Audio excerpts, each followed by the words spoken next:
actually make a recording of this. They normally like me to record these sessions, and then she puts them on YouTube, and I forgot to record it. So basically, at the end of the day, I have a very large file because, you know, I've done a 2-hour session, right? So this is a big video. It's sometimes like 100 megabytes long, right? It's huge. All I do is I put it into my Dropbox, and I send the lady who does the who puts it onto YouTube. She gets a link. I don't even have to send her the link. I just got to give her a name. I give her an email address, and she gets an automatic email that says, "Hey, Jeff has sent you this link," and there we go. And she's got the file, right? So it works great. Yeah. But so the question was, if you miss a class, it should be on YouTube. The answer is yes. But more to the point is, every class that I do, I will always revise. So I know that, you know, we all forget stuff. And so at the beginning of every session, I will always revise what we did. Okay. So, you know, always come back with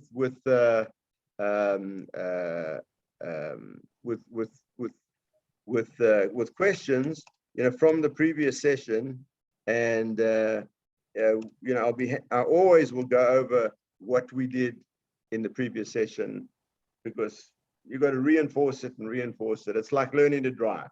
You can't learn to drive by reading a book. You got to go do it. You can't learn to ride a bicycle by reading a book. The same here. I know that you guys have to sit through all the stuff that I'm saying, but really you got to try it at home, and then come next week and tell me it didn't work, or I got lost, or I forgot how to do this, and then I'll revise it. But I do strongly recommend, whatever we do, go try it out after class, right? So try things out. So far, we haven't done anything exciting, but we will do as we move forward. So the question now is, come on, baby. Ah, there we go.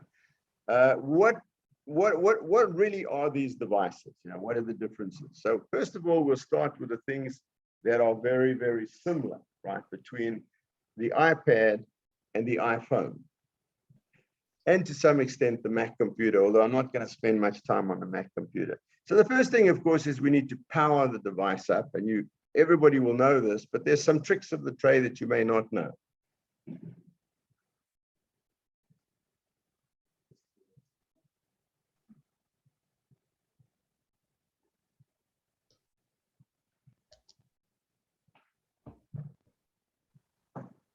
So first, Apple has to be different to everybody. That's the one thing that'll be different between the iPhone, iPad, and then the Android version of the world.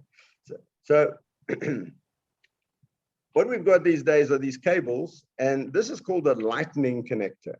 So at one end, you can see we've got this little, everybody seen it, the little silver type connector. It's flat on both sides, and it's very small. And on the other side, we have a rectangular connector like this, rectangular connector, right?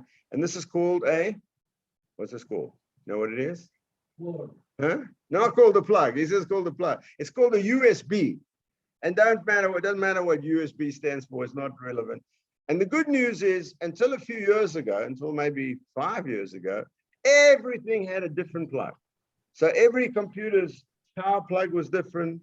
Every tablet, everything was different. The printers had different connectors. Everything was different.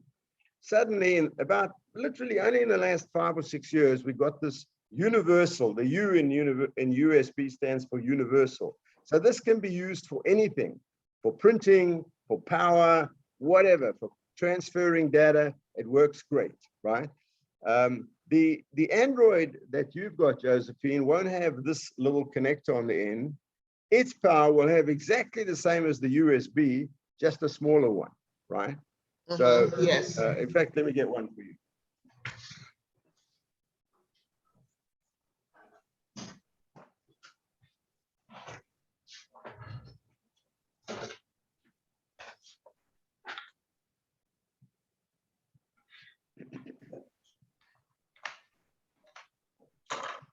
So an Android type device will also have the USB. You can see the same USB, this big rectangular connector. And on the other end, it will have another USB that's just a little smaller. Yes. So can you see that? Yes. So they've done actually a cleverer job. It's the same, right? And this is true for any device. You can buy an Android phone from 12 different manufacturers. They all have the exact same connector. Apple always has to be different, I think. And the reason is probably quite simple. That connector for Android costs about $5. And this one with the Lightning connector on costs about $30. So you can tell why they do it. And it's just a ka-ching thing, right? They make a lot more money out of it, right? But basically all we need to know is that this goes into the device, the thin end goes into the device, or the thin end of the USB goes into your Android. And this end here goes into a regular 2-pin power plug that looks like that. Now, Apple also have their own plug, and you can see that I've got there the power adapter. And it really is exactly the same as this, except it's fancier. These 2 pins, instead of just sticking out, they fold back. You can see that if you look carefully, you can see that they fold down. So again, you know, this thing costs about $3, and the Apple one costs $15, right? So everything with Apple does, they make great stuff, but it's expensive. It's like a Mercedes. A Mercedes is a great car, but costs you a lot more than a Chevy or a Ford. Okay. So that's all we really need to do. Any of these plugs, there are many different plugs. Yeah, there's this one. They really are exactly the same, and they've got the same USB connector on the side. It's a little rectangular hole, and you can use any one of them as long as it's got the two pin.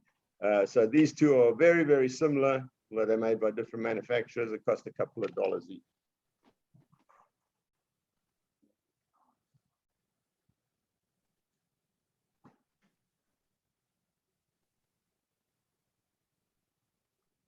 Now, a little thing about power. First of all, never turn your device off. Don't Sorry. your phone or your tablet or even your PC, don't power it down. You know, Oh, really? Yeah, never power it down. So that sounds sort of stupid, right? I'd say to you, you know, that's like saying never stop driving your car, you know, just keep on driving all day long. Well, the fact is that the most dangerous time for your device, dangerous in the sense of, you know, that it could malfunction, is when it starts up and it shuts down. So it's a good thing not to start it up and shut it down. So the question is, well, how does that work? So the answer is really very simple. What I do is I have one of these cables, one of these USBs with a plug right next to my bed. And every night when I go to bed, I plug my phone in. And when I wake up, it's 100%. And then I can use it all day, right? So it will put itself, so to speak, to sleep. So if I'm not using the phone, you can see the screen has gone dark to save electrical power. But all I have to do is just touch the screen and she comes back on and she's ready to go.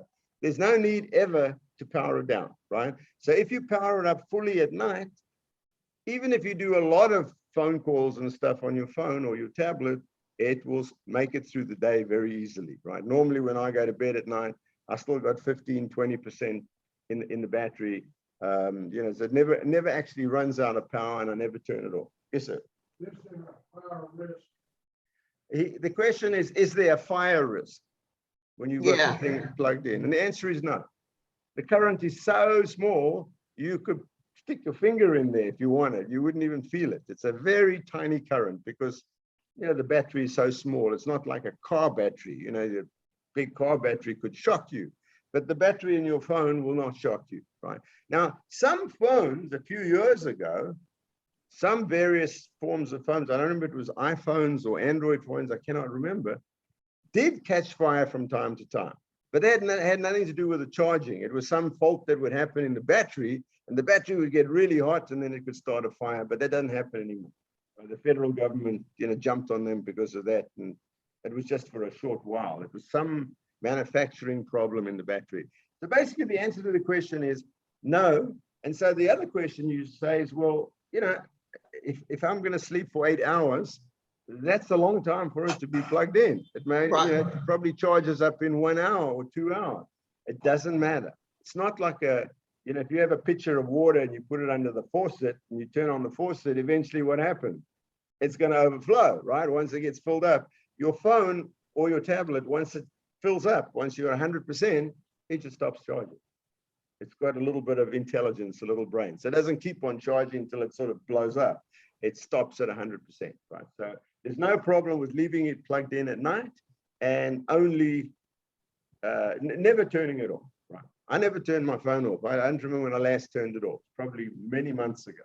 Doesn't do it any harm, and it saves it from the dangerous time when the most likely there's something could go wrong with the electronics is when it starts up and it shuts down. It's exactly the same as when you fly on a plane.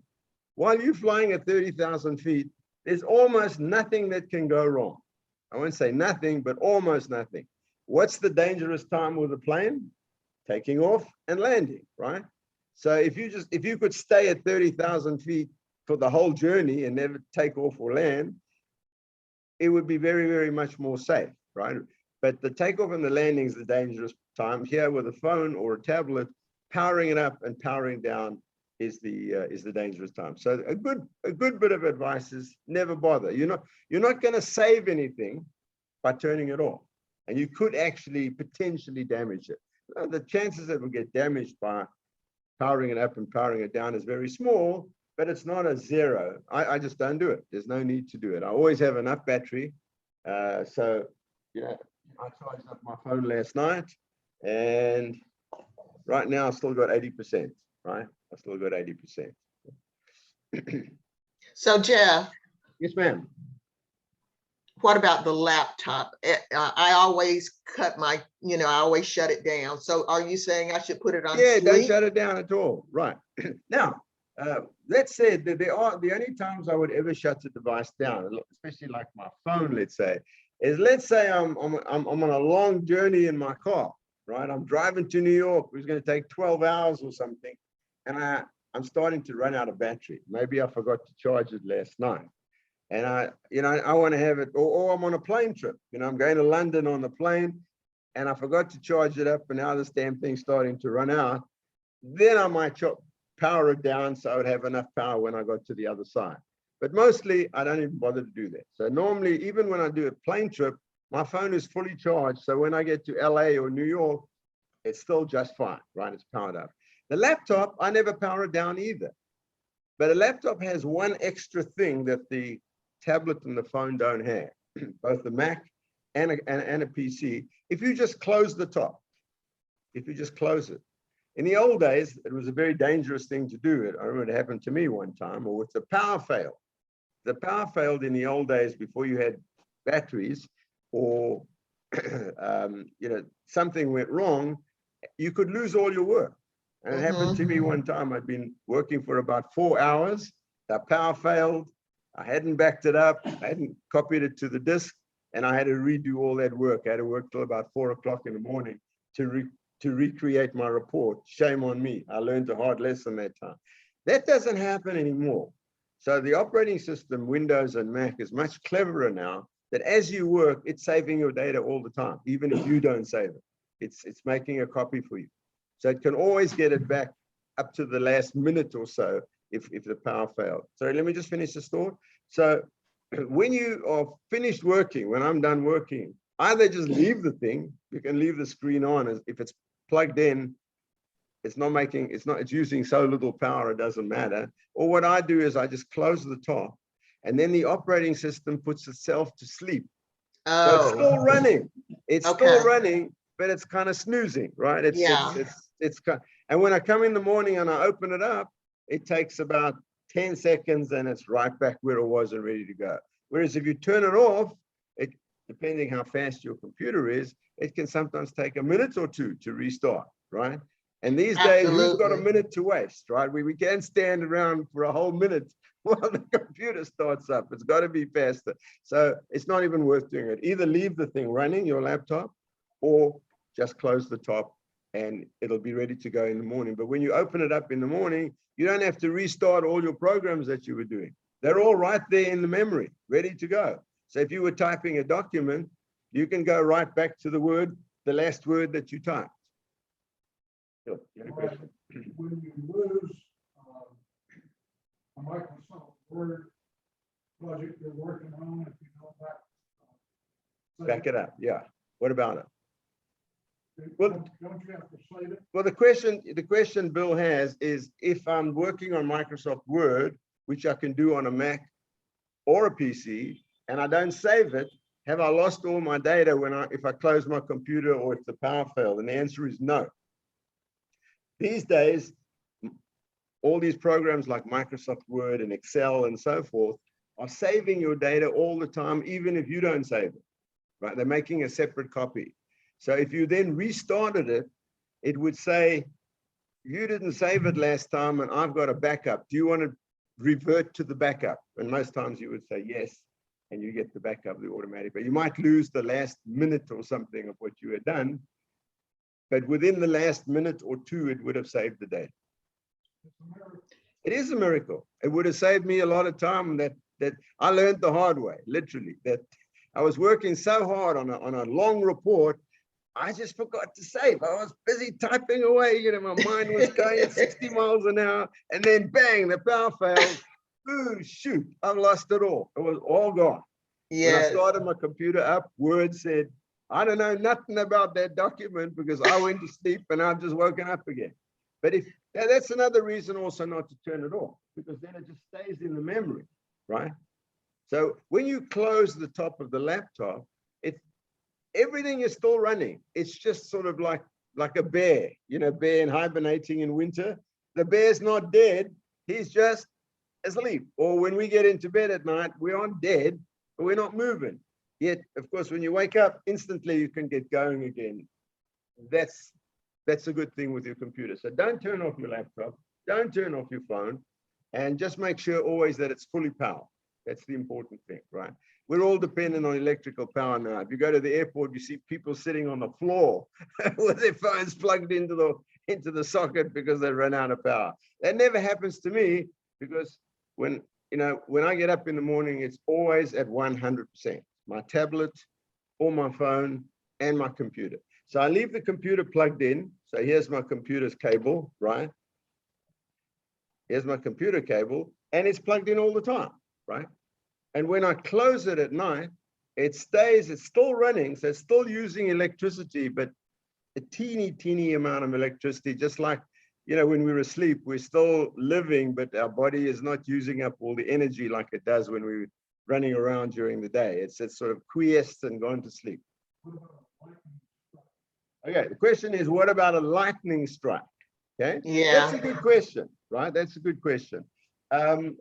Most of the computers today are protected against the lightning strike. Well, your house should be protected.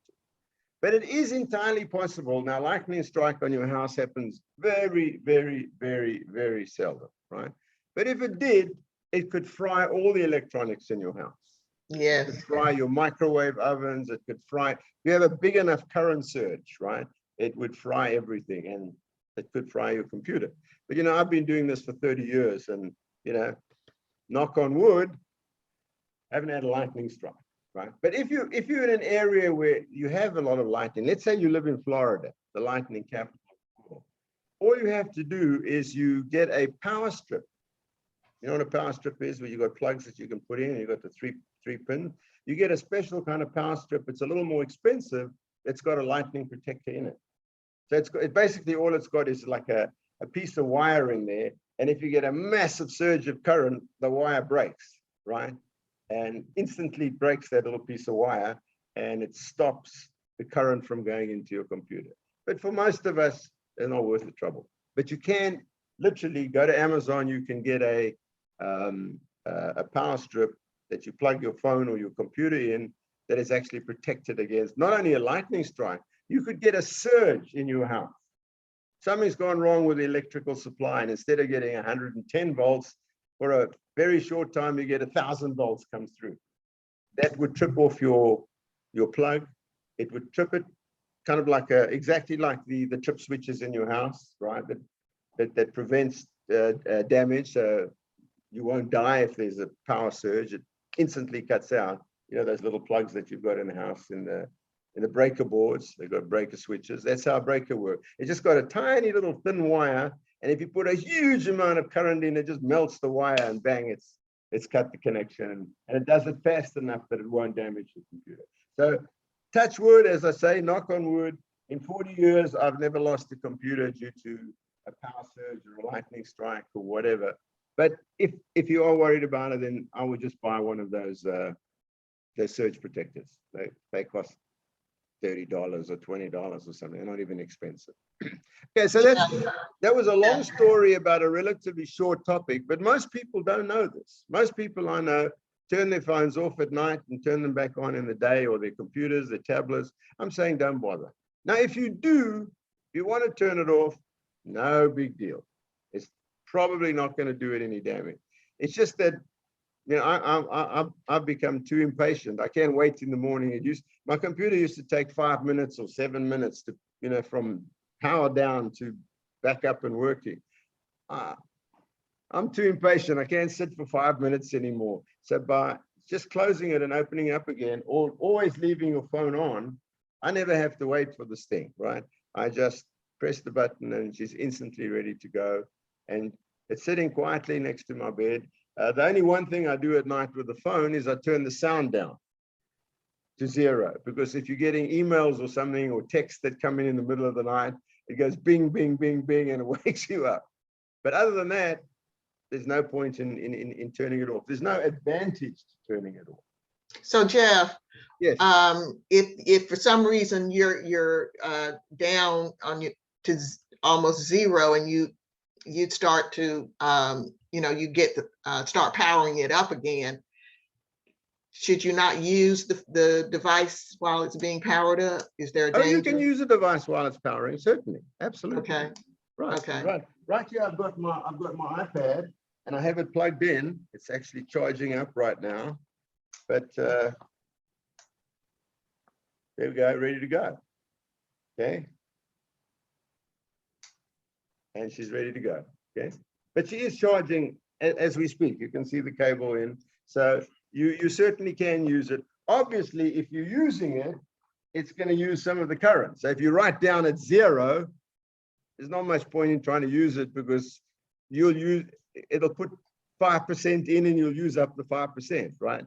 So, right. But if you're at 50 or 60% and you've got it plugged in to charge, you can keep on using it.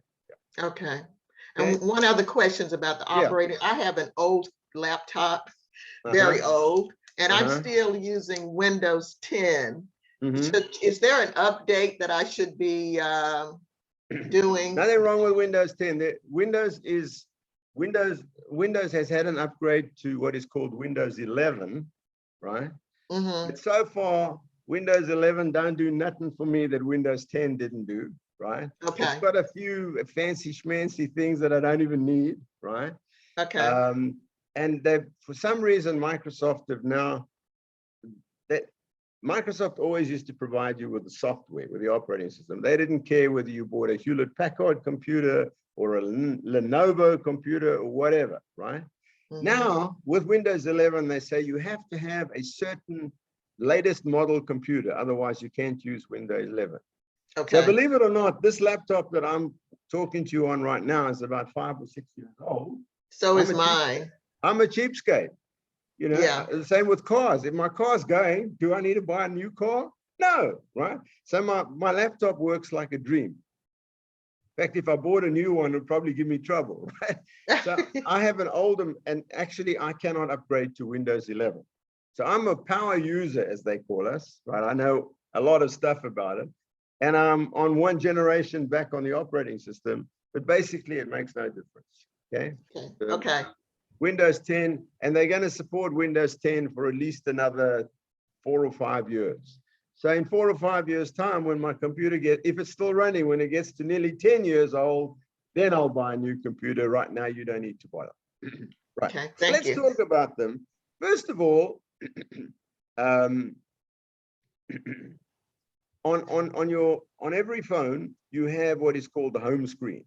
And I say this is where the action happens, right? So if you click on your phone and you get the home screen, you get a whole lot of pictures, right? We all know these little pictures, we're used to them. They're called icons, technically. I don't know why they're called icons, because an icon is a statue in the Catholic Church. You know, the statues of Jesus and Mary, those are icons. Why they call these little pictures on our phone icons, I don't know. But in fact, today they become known as apps. Instead of icons, they'd be known as apps. App stands for application program.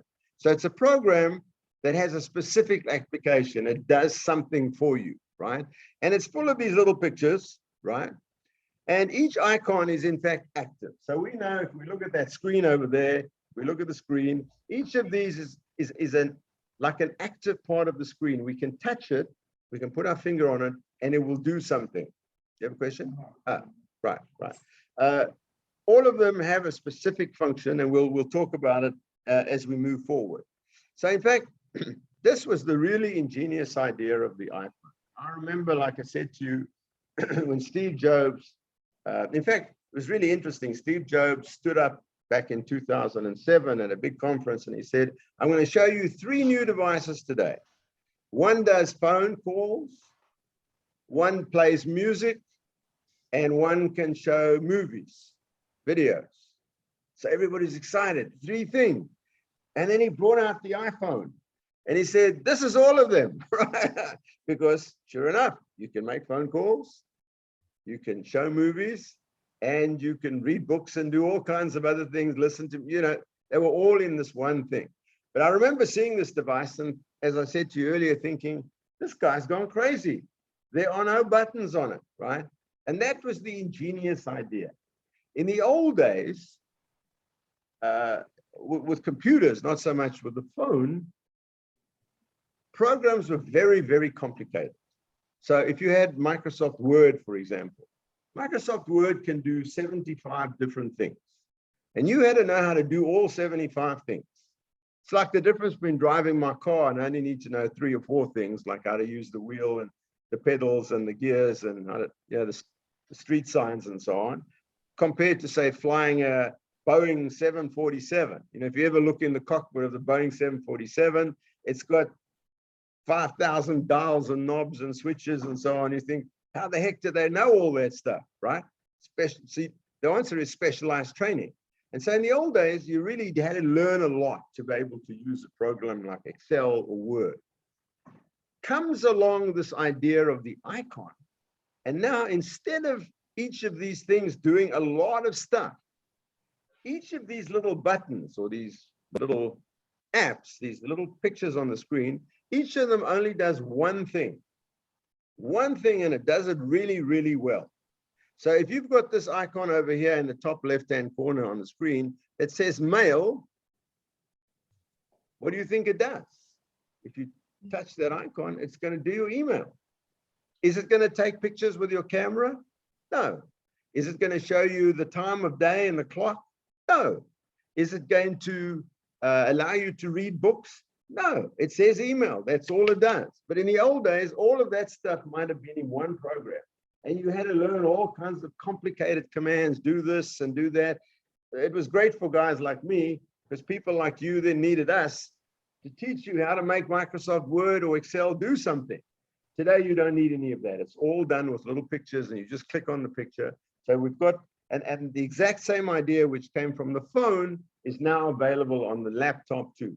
So my laptop is mostly a set of pictures that I click on with my mouse, right? My phone, instead of using a mouse, I use the finger. This is my mouse. I can press things and touch things on the phone or on the tablet. So that was the really clever idea. And it was so clever that, like I say, in the early days, you know, if you had ever said to me when I started in my career, say, you know, 30 plus years ago, one day your 3-year-old granddaughter will be able to use a computer, I would have laughed at you.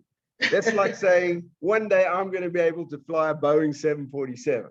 It ain't going to happen in this lifetime. Or saying to me, you know, gee, if I really try hard, I can go play, you know, basketball for, you know, for the Chicago Bulls, or I could play football for the Falcons. Yeah, I can try really hard, but it ain't going to happen in this lifetime. And yet we reached that situation today. So I watch my 3-year-old granddaughter, and she takes out her mother's iPad, and she knows how to turn it on because it's just one button.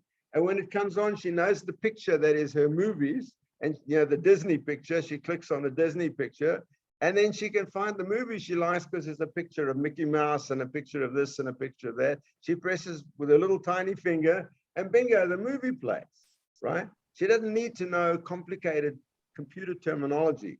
And so we really, even today, all these years later, I still think that Steve Jobs and his team that built the first iPhone were really brilliant. They just saw something different that nobody else had ever seen. If you think about it, back in those days, who were the big phone companies back 20 years ago? Nokia and BlackBerry. You remember Nokia and BlackBerry? Where are they today? They're gone, right?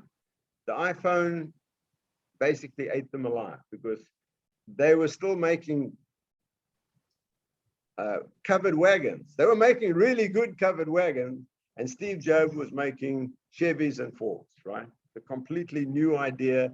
It wasn't the same as the old concept, and it's all based on these tiny little icons, which we'll talk more about as we go forward, right? Also, what is interesting about these icons? What is the icon for the email? That's this one over here. What's the picture? The top left-hand corner there. What's the picture for email? It's an envelope, right? The old mail. Remember before we had email. What's the icon for the camera? The camera. It's an old camera, the one that we used to hold like this and it went click. If you want the clock, the time and so on, what is it? Well, it's an old style by today's standards clock with hands. My kids don't even know how to tell time on a clock with hands because it's on their phone and says it's 11:23. They don't have to read. I'm quite sure by the time our grandchildren grow up, they will not be able to either read cursive, which scares me, and they won't be able to tell the time on an old-fashioned clock. But it's interesting that the icons always use the old picture. Look at the icon for the phone down in the bottom left-hand corner. What's the icon for the phone? It's the old phone, remember, for the rotary dial. You remember that? So it's really interesting that even though we've moved into a whole new generation of emails and cameras and whatever, they still use the old pictures to remind us on the new phone. I mean, probably today there isn't a single kid of 20 years old or less who knows what that camera is, who's ever seen an old camera. You remember the throwaway cameras we used to have? Oh yeah. Pictures, and then you went to Wolf camera and they threw the camera away and developed the picture, and then you bought a new one and they only cost a few dollars. They'll never see such a thing ever, right? They haven't seen it, and very few of them have seen a camera, with a click button on like we used to know. Only the professionals use them today. Very few of them know how to address an envelope because they don't send stuff in the mail with a stamp on anymore. Nobody does it. So it's really interesting, but those things have survived in the icons. They're still around in the icons.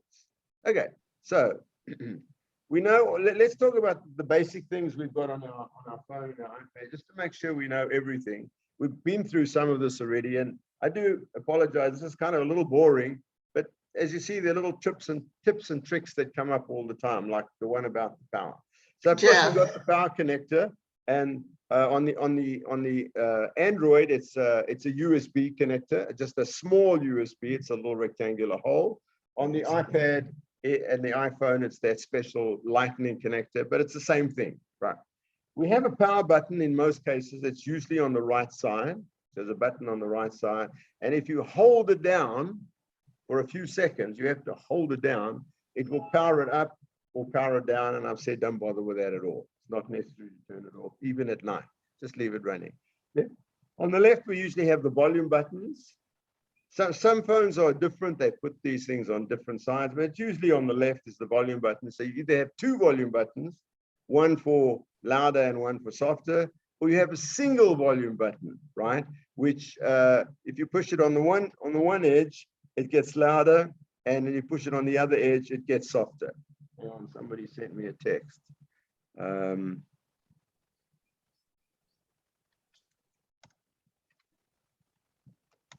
Not a text, but a chat. Okay. She wanted to know what time the class finishes at noon. Right. So we've got the volume buttons, and you can make it louder or softer. So like I said, one trick that I use at night when I don't want to get bothered, rather than change whether it tells me that there's an email or a text or whatever, I just turn the volume right down to 0, because I don't need it in the middle of the night, right? Just turn it down to 0. And then in the morning, it's charged up, it's been next to my bed. The first thing I do is take the volume back up to whatever, is comfortable for me, right? Okay. Now, the older generation of phones still has what we call an earphone jack. So it's a little circular hole like that. You've probably got it on your Android device. Yes. Josie. Yes. You probably haven't got it on the new Apple. So what that gets is a single pin, right? It's a cable with a single pin that goes in there, just one pin, and then you've got earphones. So you can put earphones on, which means you can listen to music or a conversation without disturbing other people, right? They can't hear it, right? About 2 years ago, 2 or 3 years ago, Apple decided they didn't want that, right? And they took away the connector. So the question then is, how would you be able to have a private conversation or listen to music without disturbing, somebody next to you on the plane or your wife or whatever? How would you do that? So they came up with the Bluetooth earphones. So you've seen people walking around with these little white things hanging out of the ears, right? And basically that is connecting wirelessly by a technology called Bluetooth. And I'll talk about Bluetooth a little bit more. It's connecting wirelessly and it's talking to the phone. So why would Apple do that? Again, for a very simple reason. Those earphone things where you put them in your ear, they cost about $5. You can buy them at Kroger, right? But the Earpods, as they're called, hanging out of your ear, the Apple Earpods, those little white things that you see looks like people are wearing earrings, they cost $160, right? Now, if I can do a fairly good job for $10, I'm a cheapskate. Why want to spend $160? The fact, though, is with the latest iPhones, you have no option. You don't have a connector anymore. So let's see if I've got one.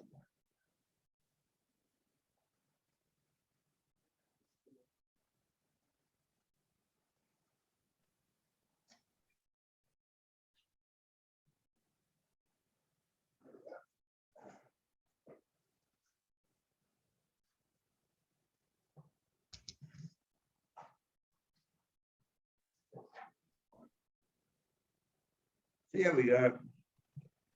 These I get free on the plane, so they're great. You can see it's got one little connector, one little pin, which goes into there, like that. And then you put these earpieces into your ear, and you can now watch a movie or have a phone conversation, and nobody can hear what the other person's saying. Total cost here, well, this in particular case is free because they give them out on Delta. And I found out that the things they use on Delta so you can watch the movies on the plane works just fine on the phone, right? So it's nice and free. But if you have a latest generation, and now the Android has gone the same way, the latest Android phones don't have this connector anymore. They expect you to use the mucho expensive Airpods. Now you can get them. Apple is, of course, the Rolls Royce, the Cadillac. So they're the best and they cost the most. You can get them much cheaper, but they still cost $40, $50, right? I think the cheapest ones are around $40, and they probably, now obviously are not as good, clearer sound as the Apple ones, but the Apple ones cost $169. I mean, that is just too expensive for me. So do they last a long time? They should yeah, I've had some of these for years. These things should last forever. The only problem I have with those things hanging out of the ears is I know I'm going to lose one, right? It's going to fall out and you may not notice it. Whereas this thing, first of all, I'm not going to lose it because it connects into, it's connected to the phone. It's not going to just drop out. And secondly, it only costs $5 or $10. So if I lose it, I can get another one, right? But I don't want to have to go and spend $169 if one of these things falls out of my ear. So I'm not a great fan of that. The sound is probably really, really good, but I think that's a cost that's just a little unnecessary. Okay, so the next thing, of course, is the phone. All our phones, the iPhones and the Android phones, have cameras in them, right? So the camera is usually on the back, and you'll have 2 or 3 or 4 lenses. On the iPhone, they're circular lenses. Turn your phone over. And you can see the circular lenses, right? Yeah, okay, you can see that. So it's slightly different, but pretty much the same. So you've got multiple lenses.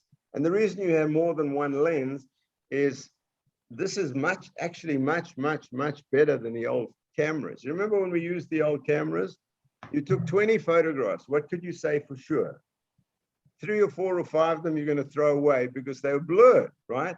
Your hand trembled a little bit when you pressed the button, because that happens when you press, your hand moves a little bit and the thing would blur. Today, it's almost impossible to blur a photo with your camera because it's got a computer inside. So the computer is looking at the picture as you are taking it, and it will compensate if your hand moves a little bit. Now, obviously, if you move like this, it's going to be blurred. But if you just gently move your hand, as we all do, this thing will take a perfect picture every single time. So that's why it's got multiple lenses there.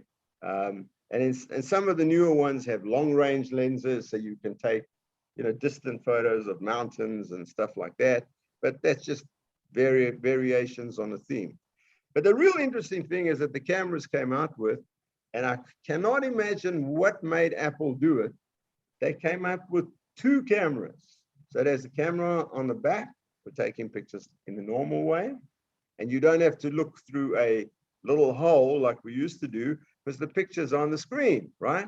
So you've got a nice big picture. Or, if you use your iPad, you've got a picture the size of the iPad. Whereas the old days, we had to look through that tiny little peephole. You remember? You had to hold the camera and take a picture like that. But there was one thing that those old cameras couldn't really do very well. And what was that? You couldn't take a picture of yourself. You remember they had that sort of cacamamie thing. You'd have to put the camera down. You would start a timer running, which would run for about 10 seconds. And then you could run over and get next to your family and smile at the camera. And then after 10 seconds, it would go click, right? It was very hard. They certainly couldn't turn the camera around to face you. It would be kind of impossible to do. So the ingenious idea is that they put a camera on the front. Now, on most of the devices, you can barely see the camera on the front. It's really a tiny little hole. You've got to look really carefully to see the front camera. And that camera was specifically designed so you could take pictures of yourself. And that introduced a new word into the English language, which was what? Selfie. Selfie, right. 10 years ago, who'd ever heard of a selfie, right? But a selfie now, of course, is what all the kids want to do. Everybody wants to take a picture. If you were the president of the United States or the governor of the state or a film star or football star, you've got to go and smile at the camera and take a picture of yourself with a football star or the movie star. So that's very, very clever. And we'll talk about the camera in much more detail. There's a lot of things in the camera that we will discuss about how to actually take much more sophisticated pictures. Now, the really clever thing on the iPhone, on the original iPhone, was that it had a button right in the middle, right? So there was an actual button. In fact, until I got this phone, I had the previous generation, I got this phone earlier this year, there was a button there that you could press, right? It was the only button other than the buttons on the side. Everything else are these, what you might call soft buttons. They're not real buttons, the apps, they're just pictures. This was a real button and they called it the home button, right? So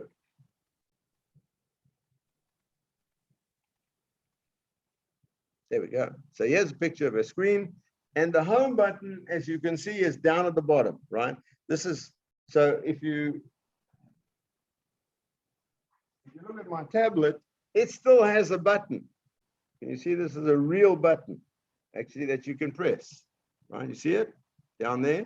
They decided that was a really great idea because that button, called the home button, took you back to your home screen, your first screen where you start off.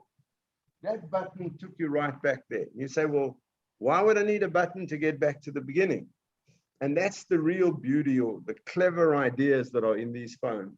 If you've been doing a whole lot of stuff in your phone, your tablet or whatever, it's easy to get lost.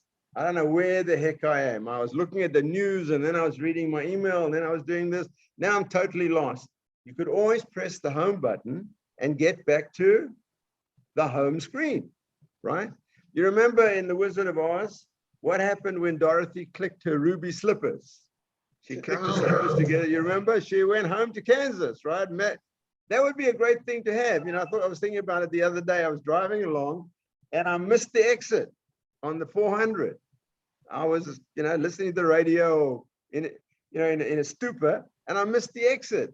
And so I had to go like 10 miles down the road and come back. It would have been great to have a home button where it could take me back about 100 yards back to being able to take the exit. Or if you drop that egg on the floor, it would be nice to have a home button when the egg jumped back on the plate and reassembled itself. In real life, we don't have a home button, but on the computer we do, right? So the story I really want to give everybody is on your phone, on your tablet, you should never ever be lost. You can always get back to the home button, right? And in fact, I spoke to a student just yesterday. Wednesdays here at Benson is what we call our lab day. So you guys can remember the Wednesday lab. We have 2 hours, the morning session and the afternoon session, where you can ask questions. And this lady came on and she asked me a question and she actually didn't know. Her question was, well, I have this problem. If I'm making a phone call and then I have to go and look at something else, let's say the person on the call says, are you available for lunch on Friday? She says, well, then I got to go look at my calendar. So normally what she does is she says to the person, I'm going to end the call. I'm going to look at my calendar. I'm going to call you back, right? But you don't have to do that, right? On a phone, you can just jump to the other application and come right back to where you were. So if you were on the phone call, all she has to do is press the home button. It won't cut off the call. The call is still running. It'll jump you back to your home button. You can then look for the icon that says calendar, and you can look at your calendar and see if you're available for lunch on Friday or whatever. And then you can jump straight back to the phone call and continue the phone call, right? So that home button is a very, very, very useful thing, right? And it's the first thing I ask students when they say, I don't know what's going on, I'm completely lost. Did you press the home button? Unfortunately, I guess the home button, being a real button, cost them a little money, right? So real buttons that probably cost 30 cents or $1 or something. And these guys want to save the 30 cents or $1. So all of these phones now, they've got a virtual home button, right? And it's basically, it'll be the same on your phone. It's another icon again. It's a little circle like that, right? Do you see that? Oh, yes. I wondered what that was. And that circle, which is always there, it doesn't go away. No matter what you're doing, that circle will always be there. If you touch that circle, so if I go away from this main screen, let's say I go to this app here, when I touch that little circle, bingo, right back to the home screen. So the home button now is not a button anymore. It's a little icon that you can press as well, but it's exactly the same. That's why it's a little circle. It looks like the old physical button. It was a physical button. So that's a very useful thing, and not everybody knows it.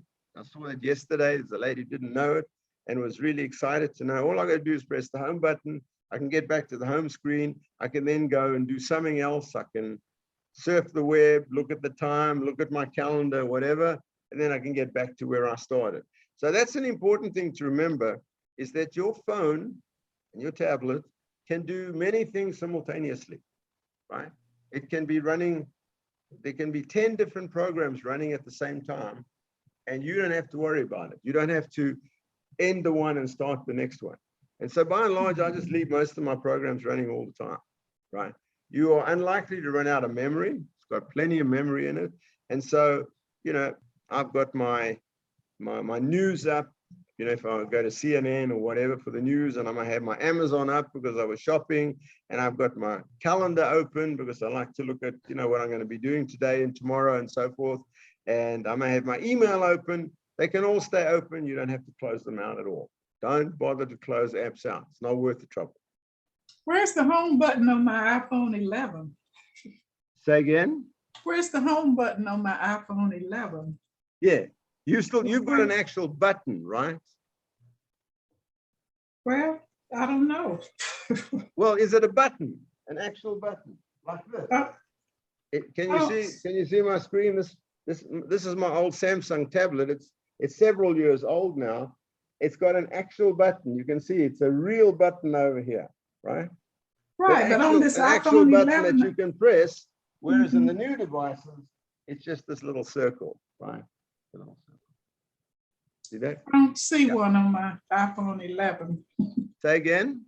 I don't see a button down there on my iPhone 11. Well, Or you've either got the actual button or you've got the little circle. Oh, that's good. Okay. So here's an iPhone with the actual button. Can you see the button on this phone? Can you see the button where my finger is? I It's do. an Which actual one is button that? that you can press. It's an actual Which one button. is that? Which What's iPhone that? is that? Which iPhone is that? What iPhone is this? What model?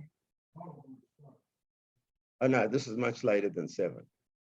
This is a big one. Might be 9 or 10 or something like that.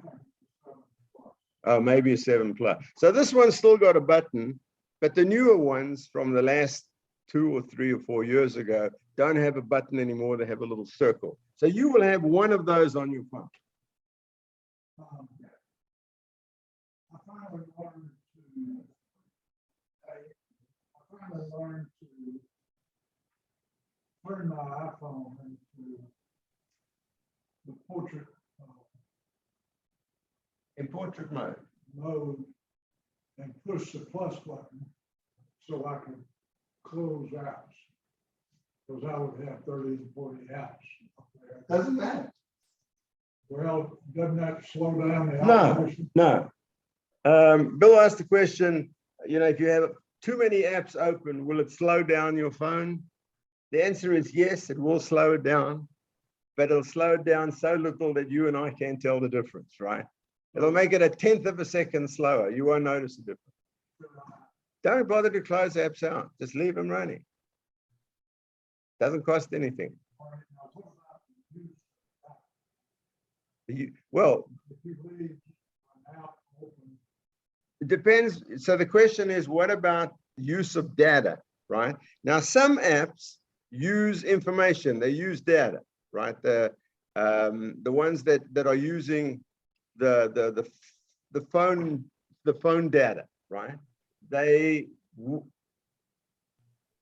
only if you're actually using the data, you're transferring information, will you be using up your data, right? If it's just sitting there, it shouldn't be using your data, right? But if you're worried, if you do have apps and they're charging you a lot for extra use of data, then just close that app out. But to use your calendar, for example, or the clock, or your email, if it's running, ain't doing anything, not costing you anything, right? So most apps will not cost you anything while they're running.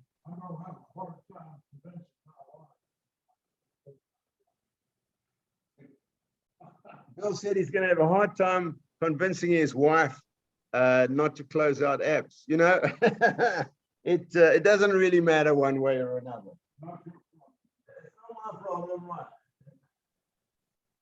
I just want to write.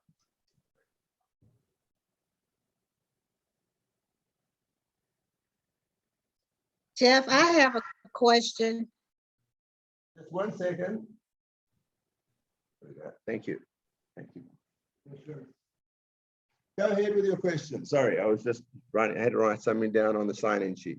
Go Okay, ahead. that's fine. On data, when you on your phone, or if you use, when you go to your GPS on your phone, does that use data, the data?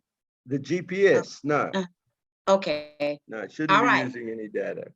You know, if you're not in a car and driving somewhere, if you're in the car and driving somewhere, it may or may not use data, right? It's hard to say.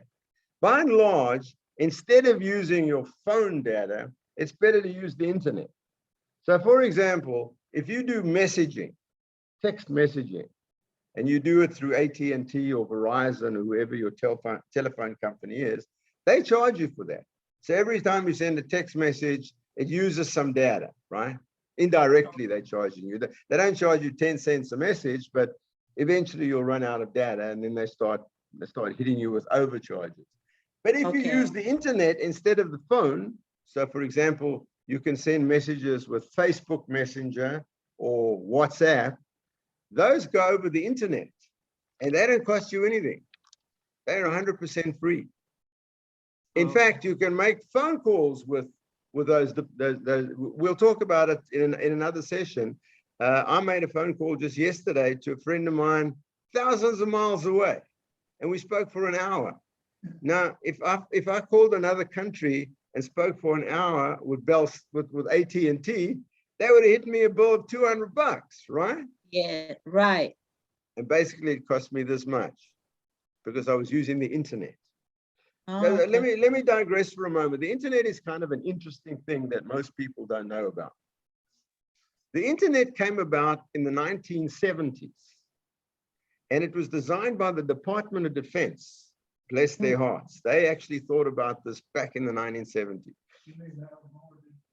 Al Gore, although he said he invented it, he didn't really invent it. It was invented by what's called DARPA, the Defense Advanced Research Projects Agency, DARPA. A bunch of very smart guys way back in the 70s. And what happened was that all the universities, let's say on the West Coast and on the East Coast, Harvard and Yale and so on the East Coast, and Stanford and Caltech and University of California and so on the West Coast, they all used to send papers back. You would write a paper on some scientific subject or whatever, and then you send it to your colleagues on the other coast.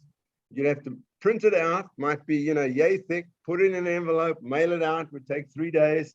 They would then look at it and make their comments and send it back to you. It would probably be a week or two before you got the comments, right? And you can make the changes. So the university said to the military, is there some way you can make this easier for us on the West and the East Coast, which are, 3,000 miles apart, to be able to send scientific papers and PhD stuff and whatever? And these clever guys at DARPA said, we think we can. So they said, look, each university has its own network, but for use within the university. So Harvard might have its own little email and network, so the students and the professors at Harvard could communicate with each other, but it didn't talk to the professors at Yale or at Stanford, right, or at the University of Chicago. Each one was a little island to itself. And so what the DoD, the Department of Defense, or DARPA, and the DARPA unit did, was they created a way to link these networks together. And it was called the internet, the internetworking of networks, linking all these networks together. They were brilliant. They figured out how to do it. And it's really, that's one of the things most of us don't have to know, is how the internet works. But the way the internet works is probably one of the greatest advances that human minds have made in the last 1,000 years, right? It ranks right up there with the invention of printing in the 15th century, the ability, for everybody to communicate with everybody. But then the story gets interesting. Now they needed what we call a backbone for this information to flow across the country, from the West Coast to the East Coast and the East Coast to the West Coast.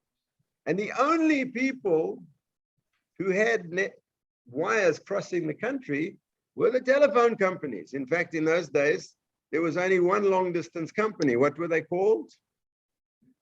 Bell. The Bells, which then today became AT&T, right? So the Department of Defense went to AT&T or to Bell, and they said, we'd like to send these messages back and forth. Can we use your phone network? And the Bell guy said, well, how many messages are you going to have? They said, well, there are 10 guys at Harvard, and there are 12 guys at Yale, and there's 13 guys at Stanford, and there's 5 guys at Caltech, and some, a few guys at the University of Southern California and so on. So, they said maybe 100 messages a day, max. So AT&T said, you know, we can do it for you. And because you are the US government, you're the Department of Defense, it's not worth us charging you for 100 messages a day. It's so little, right? Remember how many phone calls were made today? Millions and millions of phone calls. They said these few messages are not going to make any difference. You can have it for free. Well, nobody, not even the Department of Defense, could anticipate what the internet was going to grow to, such that not only were the professors at Harvard and Yale talking to each other, but everybody on the planet would eventually be talking to each other, talking to one another across the so-called internet, the internetwork of networks. But it was too late to bring in a charge. So originally, what they would have wanted to do is that every time you send a message on the internet would cost you a penny or a nickel or something, right? Just like every time you send an envelope, you have to put a stamp on, which is a tax from the government. Or every time you make a long distance phone call, it used to be in the old days, you called Los Angeles, you are being metered. And certainly even today, if you call London or you call Paris or you call Australia, you're paying by the minute, and it can be $5 a minute. They decided to give it for free. And that's the history, the story of why we all have this fantastic internet, and we don't pay a penny for it. I mean, if you think about it, it doesn't cost you anything. You can shop on Amazon, you can read the news on CNN, you can read the news on, my wife doesn't even read the newspaper anymore. We get the Atlanta Journal every day, and by the time I bring it in from outside, she's already read it online, right? Because everything is now online. And so that's the interesting history of the internet, is that really it should have been metered. We should be paying for, 5 cents for each email and 3 cents for each text and so forth. And that never actually happened. And, we all have got this fantastic facility, the connection of the entire world, essentially for free. So I can send a text message to my family or friends in Europe or in Australia or in Japan or whatever. It gets there almost instantaneously, and it doesn't cost me one single penny, which is an amazing story. Okay, so let's keep going. Are there any questions at that point? Jeff, Go ahead. on all these icons, don't you have to, like you were saying, your wife looked, she's already read the paper, but when you click on these apps, don't you have to set up a password and an account for all of these? So, something like, I can go to Amazon and look at all the stuff on Amazon. Doesn't need a password. I need a password if I want to buy something, right? But I can look at all the stuff. And many of these sites, you can go to Fox News, CNN, most of those, and read the news. Doesn't cost you anything. Some websites have what they call a paywall, P-A-Y wall, paywall. In other words, they won't let you read their stuff unless you Pay. Right? And so you have to set up an account with them, and it might cost you $2 a month or $5 a month. I think the Atlanta Journal-Constitution you can read for free, but you do have to set up an account. So you set up I'm not sure. Do they? No. So Bill says no, right? But some do. Some are free, but they still require you. They want you to set up an account with the password. The reason for that's very simple. They want to know who you are, so they can send you what? Advertising. Ads, right? Everything is run on ads. So, okay, this is diverging again, but this is an interesting point. Is we don't pay for anything on the internet, right? We've got free email. We can look at the news. We can go, we can watch videos on YouTube. Everything is free. And yet, let's take Gmail, for example. That's the biggest email there is from Google. Google Mail is called Gmail, right? They have 1 billion customers that they send emails for, but they don't charge us for it. Now, if they charge us nothing for it, how did Google get to be a multi-billion-dollar corporation? You can't be a multi-billion-dollar corporation if you give away your stuff, right? Advertising. What's the answer to that? How did Google come to be a billion-dollar organization by giving everything away for free? Ads. They sell ads. Who would have thought that you could make a billion-dollar corporation out of selling nothing? They don't sell anything except ads. And so, for example, on your Android phone or your Apple phone, you don't pay for iOS, for the operating system on your phone. It just comes built into the phone.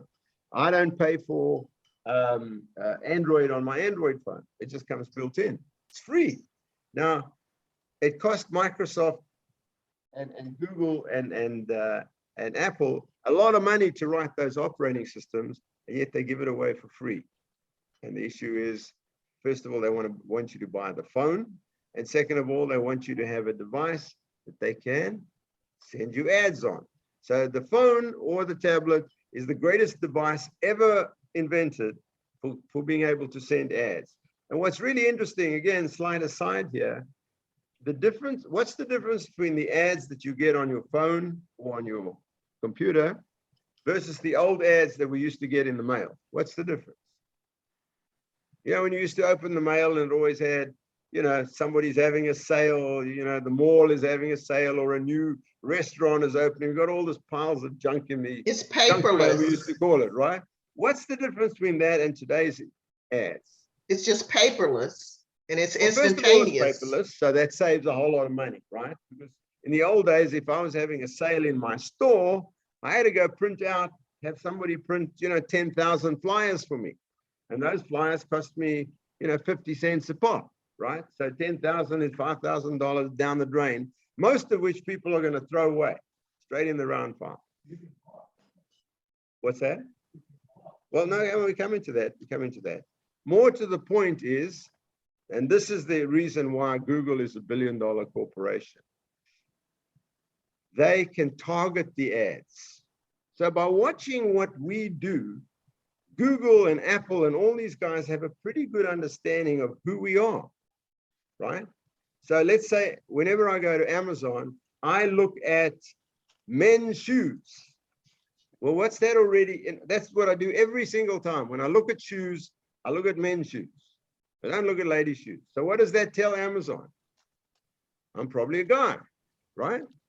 Now, if I look at, you're a woman and you look at $600, what do they call them? Blahniks, Manolo Blahnik shoes, right?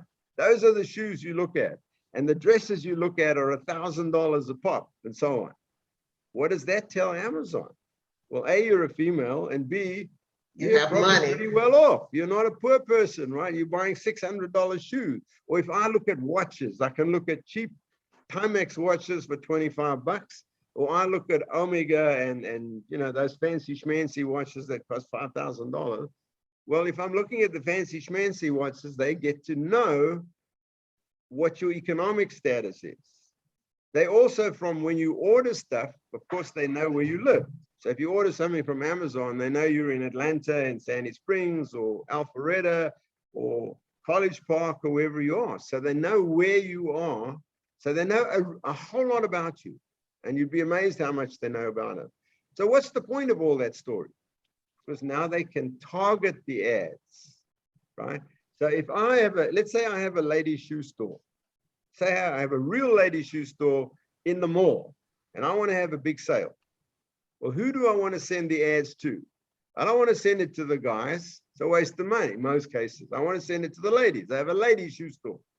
Now, in the old days, I would print out these flyers and it would go to everybody, but any guy who got it mostly was going to throw it away because they don't buy ladies' shoes, right? But now I can say to Google, I only want to send these ads to ladies in this particular geographic area.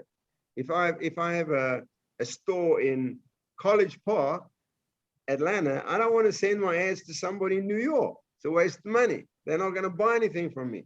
So I want to send it to this geographic area, to women mostly of a certain age, of a certain economic status and so on. And in fact, as we speak right now, Google and Amazon and all those guys are running auctions. They're running an auction right now at this very moment on the internet, selling email addresses. So they may have an auction going on right now that says, we're Google, we have 10,000 email addresses of ladies of a certain age and a certain area in the Atlanta, you know, metropolitan Atlanta. We've got 10,000 email addresses. How much do you want to bid for it?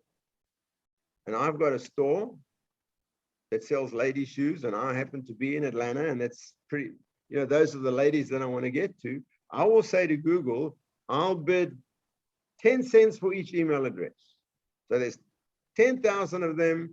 Okay, I will bid $1,000 or $10,000 or whatever, right? And someone else will say, well, you bid $1,000, I'll bid $1,200 for that, and they auction it. It's going on right at this very instant. And most companies today have people who participate in these auctions, right? And so they can actually target the ads to the population. So instead of, they used to say in the old days, 1/2 of what you spend on advertising is wasted. You just don't know which half, right? Because half of the old flyers you used to print landed up where? In the garbage. Right in the trash, right? The other half, the other 50% got to the right people, and then maybe 1/4 of those might actually buy something. Today, all of those ads, so when you see that ad, when you're online, that ad is targeted to you, right? And so this is kind of interesting, but scary, right? They probably know more about us than we know about ourselves, believe it or not. Okay, let's keep going now. So just again, the kind of things you can do on the screen. The tap we know about. If you gently press on an icon or an app, you just touch it gently, what happens? It's like a mouse click, that program starts up, right? If the program was asleep, what happens? Your phone will load it into memory, will bring that program up and start it up. If the program was already there, you just left it running from yesterday, it will start up instantaneously. It's just slightly asleep. Now, the next thing they have is what we call a long press. So if you put your finger on an icon and you hold it down, what happens on an iPhone? Who knows? All of the little apps start to jiggle up and down, right? Now the Android is slightly different. That doesn't happen on the Android. On the Android, when you hold one of the icons down, only that one is affected, and you can delete it or move it or whatever. But on the iPhone, they all start, they do a little dance, right? They dancing up and down. And now you can grab one of the icons with your finger and you can move it. You can drag it to a different place on the screen, or you can delete it. It's got a little X there. You can delete it and it's gone. How do you stop them dancing around? You hit the home button. There's another use for the home button, right? You don't have to do that on an Android phone because there's only one icon that is affected when you hold it down. And so you can move the icons around to wherever you like.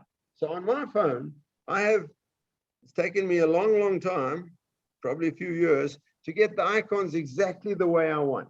The ones that I want are exactly where I want. I know where they are. I almost don't have to look, right? Because I've put them in a particular order. You can arrange them by color. You can arrange them alphabetically. You can do whatever you like, right? You can put all the games together, or you can, any way you like, we can move these icons around.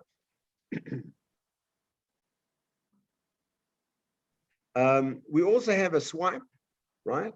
So a swipe, you can, until recently, you could only swipe left and right. So if I swipe right, a new screen opens up. So I've got a whole bunch of screens next to each other that I can activate by just swiping left and swiping right.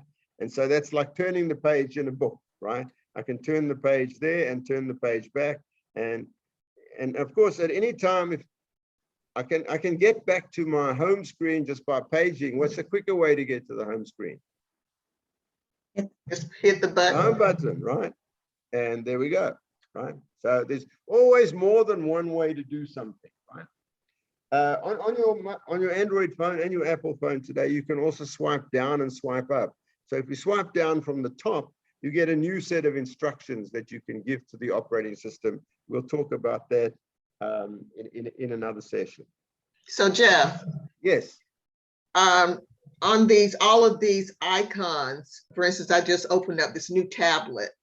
Yeah. When you delete one of these icons, does that give you more storage space?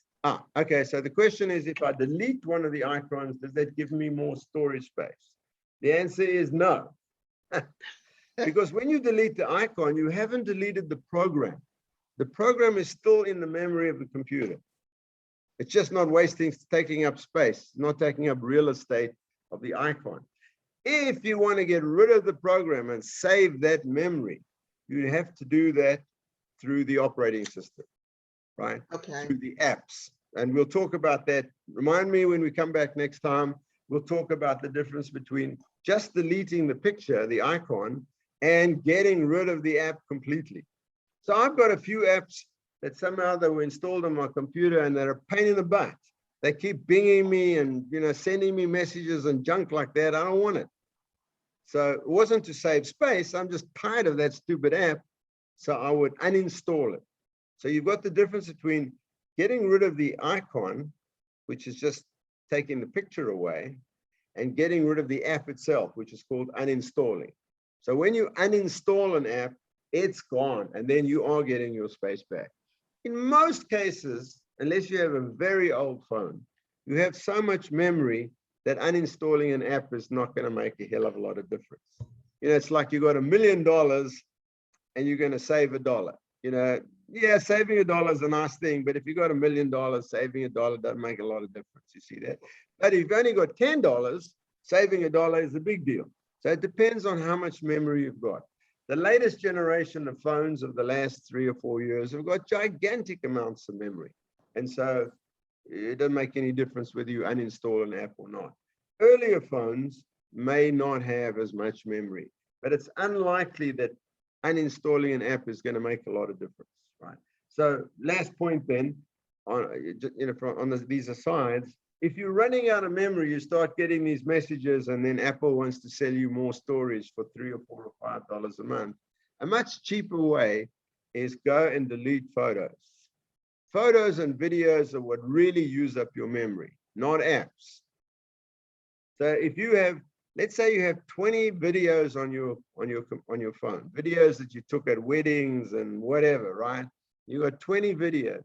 Each of those videos may be using up 3 or 4 or 5 gigabytes. A gigabyte is 1,000 million characters, 1,000 million. Whereas deleting an app might save you 1 million. So it's 1,000 million versus 1 million. You'll save a lot more by getting rid of unnecessary pictures and unnecessary videos. I found on my phone at one time, I had 2 or 3 copies of pictures and sometimes 2 copies of a video. That's wasting a lot of space and it's worthwhile clearing out. But to answer your question, in most cases, uninstalling an app is not going to make a whole lot of difference, right? They're relatively small compared to how much storage you use for photographs and for videos. So we've got the drag. We know that if you press it down and once they start jiggling on your iPhone or the little message comes up on your Android, you can drag it, you can move the icon. On the iPhone, you must then press the home key to stop it. On the Android, there's nothing more to do. And then the two that I really like are pinch, which is to put your fingers like this and bring them together on the screen, or spread, which is the opposite of pinch. You put your finger like this and you spread it apart. And they do exactly what you think you're doing, right? So this one, spreading, makes whatever's on the screen bigger, right? And this one makes it smaller. So whatever the picture, now this doesn't work with every app, but it works with most apps. And a very, very useful idea for a pinch or spread is with your camera.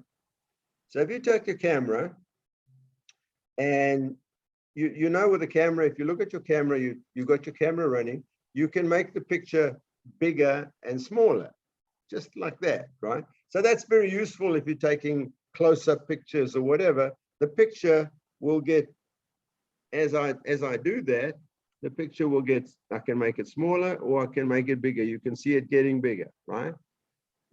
So here's an interesting idea. Anybody take any medication? Does anybody take medication? I bet all of us take some medication, right? Now, what does medication come in these days? It comes in these little pill bottles with a label around it that the pharmacist put on. Well, guaranteed you can't read the darn thing because it's so small, right? It's, the whole pill bottle is only this big and the label's tiny. What I do if I get a new pill is I just put my camera on it, focus on the label, I hold up the pill bottle here, focus the camera so I can see it on the screen, and then just do that. and it makes the label bigger and you can read it now. Or if there's a very small, sometimes in the newspaper or in a book, the print gets very, very small. Just look at it with your camera, do that, pinch and make it bigger, and you can read it as if you got a magnifying glass. So you don't even need a magnifying glass. This is great for a magnifying glass. That's a useful trick that sort of isn't in the average manual. To read small stuff, you can use your camera. Making the picture bigger, making the picture smaller. I love those. I use them all the time, right? Something small, I make it bigger, and something's too big, I can make it smaller. Sometimes you get a picture, you're looking at a picture, and it's a big picture, so it covers the whole screen, and you're only seeing a little part of the screen. You can make it smaller. You can just drag it in or drag it out. Sorry, say again. Oh, wait a minute. Sorry, I just screwed up there. Hang on.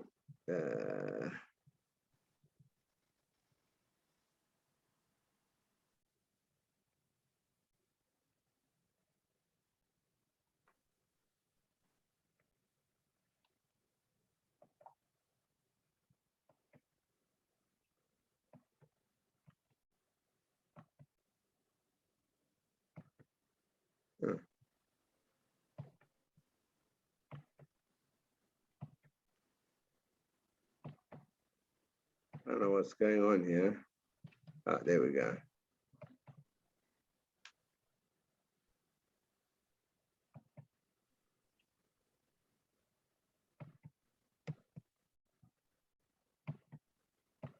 Huh.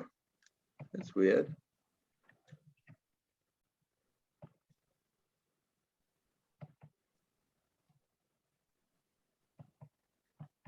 Huh. Sorry about that. That just stopped my screen share. Okay, it doesn't matter because I'm pretty much at the end now. So I've got a few more topics to talk about, but we're getting right to the end. So I think we can either break a little earlier or you can ask questions right now. So if there are any more questions, I'll take them. I will revise everything that we've spoken about today. I will revise next week when we start again, because I know we forget these things and it's always good to revise. But try some of the tricks that I've told you about between now and next week, so that if it doesn't work the way you think it should work, please ask me the question. Yes, sir. I have been unable to establish my company. I find my phone. Yeah. I've been unable to identify the phone, make it susceptible. So that you can find it on another device. The question that Bill is asking is, there's an app called Find My Phone. So if somebody stole your phone or you lost your phone, you couldn't find it, there's an app that will allow you to use another device, say your tablet, and be able to find out where your phone is by GPS. It will tell you where the phone is, and you can lock the phone so that nobody else can use it and stuff like that. That's this is having trouble with that. That's quite a complicated piece of software. Let's talk about it next time.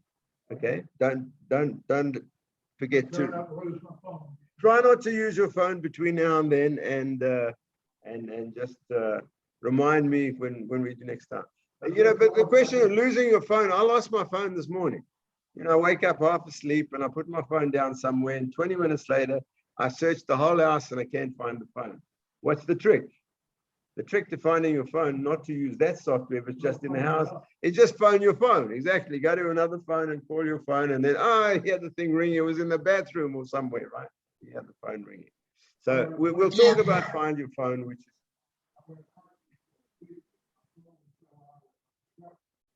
Oh my God.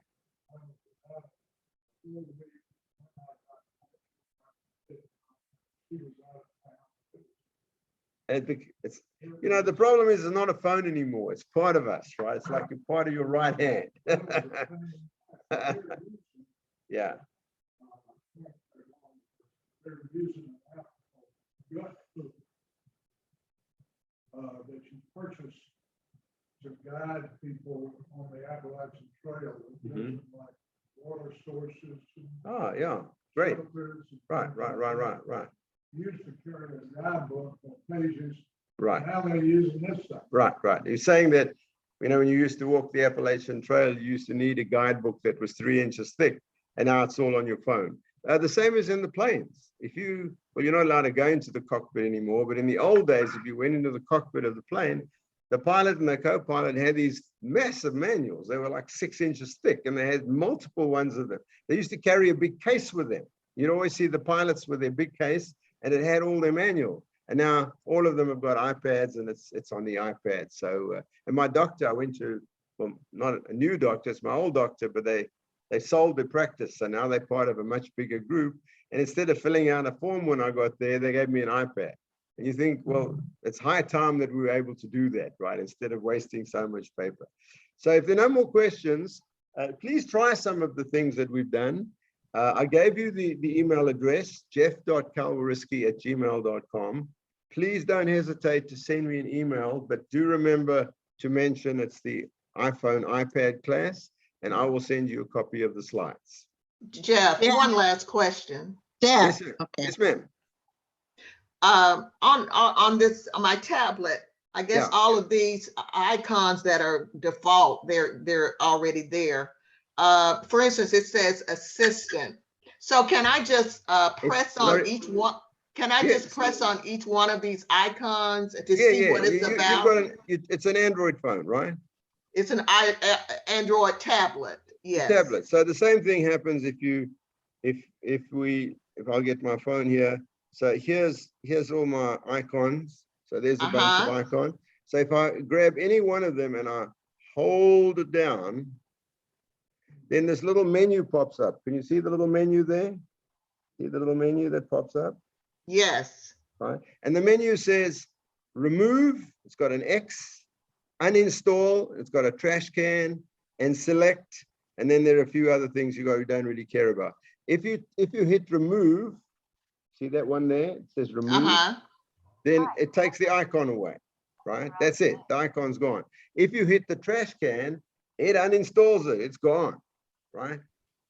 Now, if you accidentally uninstall an icon or an app, don't worry, because you can always get it back from the App Store or the Google Store. You've got an Android, you get it from the Google Play Store.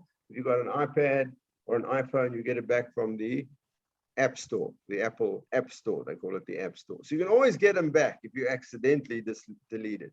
But it's really, really simple on an Android to move icons around or to delete them. So like I say, you just hold it down and you get there's the little message on the top. You see that? Yes. It says remove, uninstall, select, and then there are a few other things which don't really matter, right? And that's it. Yeah, that's it. Jeff, I had one question before you go today. Yes, ma'am. In reference to memory, you were saying if I want to delete something, I get a lot of videos and text and things on my phone. But if I don't download them, Text don't take up much space at all, very little space. So it's the videos that you've got on your phone that take up a lot of space. And photos take up space, but videos are the ones that really chew it up. Okay, that's fine. Yeah, Thank you. If you've got a video, you know, a party you went to 5 years ago and you don't even remember who was at the party, delete the darn thing. If it's a current video, an important video or somebody's wedding or some important activity for you, then keep it, because that's what why you took the video in the first place. But you know, these things get old with time and they don't have the relevance they had anymore.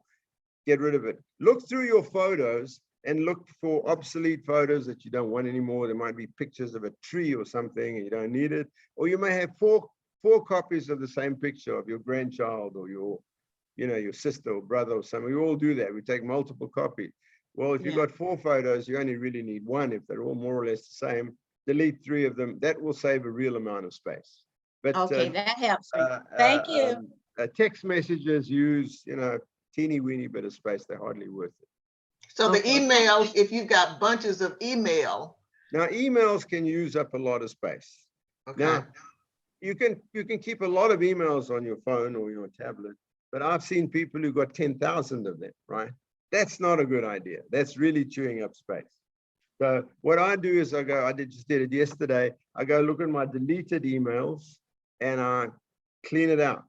Like once every 2 weeks or once a month, I see, well, I had like 1,000 deleted emails. So now I just say, delete the deleted emails. That means they're completely gone, right? And then go and look at, I also went and looked at, I saw in my sent emails, I had emails back from 2020. Well, I could care less today about most of the emails that I sent out 2 or 3 years ago.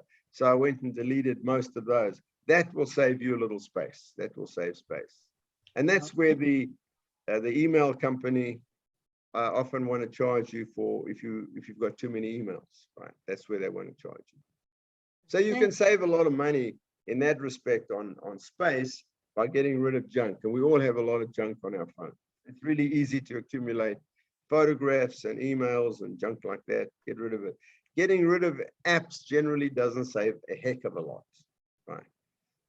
Okay, thank you. Thank Bye. you. Very good. Thank you. Thank you. Excellent. Great questions today. Really, those were some jolly good questions. And I look forward to seeing you all next Thursday. Thank you. Thank you. Bye. Thank you. My pleasure.